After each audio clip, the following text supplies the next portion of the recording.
ঝিঙ্গালা হিঙ্গালা আমাদের পূজা হয়ে গেছে, কিন্তু আমি ব্যস্ত ছিলাম তাই প্রথমে ভিডিও করতে পারিনি, এখন ভিডিও করছি। আবার হাস বুনু এদিকে আয়, দেখ বাচ্চাগুলো কান্না করছে। এটা হচ্ছে আমার মাম্মি, বাবা কোথায় গেল?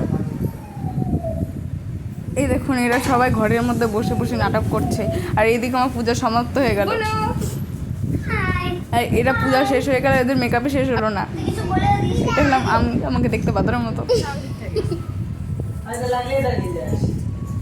ভাবলে থাকছে খারাপ। জিঙ্গালা আবার আস।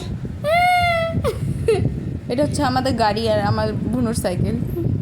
জিঙ্গালা এটা হচ্ছে আমার মাম্মি, এটা হচ্ছে আমার বাবা, আর এটা হচ্ছে ঠাকুর।